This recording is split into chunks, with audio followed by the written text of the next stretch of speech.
Gurbaan kun lammii biyya Iraaqi manasu guyyaa qaba. Guyyaa jiru hunda loon qalee gurgura. Guyyaa tokko osuma konkolaataa isaa oofaa deemu jiru intala takka tan karaa walakkaatti ableen diramtee ajjeefamte arkee makiinaa isarraa intala tana gargaaruuf gabbu'e. Wayita konkolaatarraa gabbu'ee ableerraa baase ummanni itti dhufan. Gurbaan kun intala tana kan ajjeese saan. Eegasii poolisatti bilbilanii yaaman. Garuu inni ani dubartii tana hin ajjeesne jee rabbiin kakatullee namni tokko isa hin amanne. Eegasii poolisoonni fuudhanii gara mana hidhaa geessanii ji'a lamaaf qorachaa turan. Eega ji'a lama dabare booda murtii du'aa irratti murteessan. Wayita isa fannisuuf deeman waaniin dubbadhuun qaba. Osoo nan fannifnee meenaaf hayyamaa jeen. Ani osoo mana foonii hojjechuun jalqabin dura doonii takkaan qabaachuu ture. Doonii tanaaniin nama bishaan Furaat irra qaxxaamursiisaa jiraachuu ture. Osumaan hojjechaa jiru guyyaa tokko intala takka tan akkaan bareeddu bishaan qaxxaamursiisee bakka isiin barbaaddu geesseen. Eegasii mana isii dhaqeetiin akkaan isii fuudhuu barbaadu itti himee natti heerumi jeen. Garuu isiin nan qeeballe natti heerumuu hin barbaanne.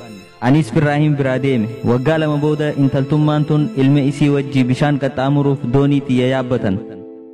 Eega doonii irratti ol ba'anii deeminsa eegallee booda isii akka naa wajji raftuun gaafadheen. Isiin garuu na didde. Ani abdii hin kutanne deebi'ee irra deddeebi'eetiin akka badii naa wajji daleedu gaafadheen. Garuu intalti tun waaniin an barbaade naaf godhuu didde. Eegasii ilma isii xiqqaa miila isaa qabeetiin rabbiin kakadheef. Yooniif waaniin ani barbaadu naaf gootee yoo naa wajjiin hin rafne ilma kee kana bishaan ittiin darbaan jeen. Garuu intalti tun kaniin ani ilma isii fuudhee bishaan keessa mataan cuubellee gaafii xiyya hin qeeballe. Wayitaan ani ilma isii fuudhee bishaan keessa mataan cuube mucaan osoo iyyuu lubbuun irraa baatee du'e. Eegasii fuudheetiin bishaan keessatti darbe. Eegaan mucaa xiqqaa ajjeese booda haadha isiitiis qabeetiin bahara keessatti darbee isiis ajjeeseen. Eegasii doonii tiyya gurgureetiin mana foonii banadhee jiraachuutti seene. Kunoo amma badii tiyya saniifiin adabamuuf deema. Gochaan ani haadhaa fi ilma isii irratti raawwadhe saniif adabamuuf. Garuu intala ableen diramte san ani hin ajjeesne deemaatii nama isii ajjeese barbaada. Garuu ani har'a dhugumaanii yaqiina ta'e. Namni nama ajjeese tokko hanga fedhe turu dhiigni isaa san numa baha.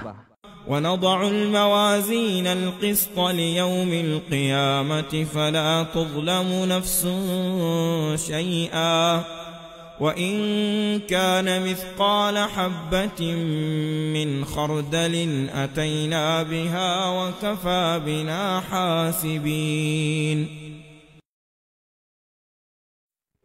السلام عليكم ورحمة الله وبركاته.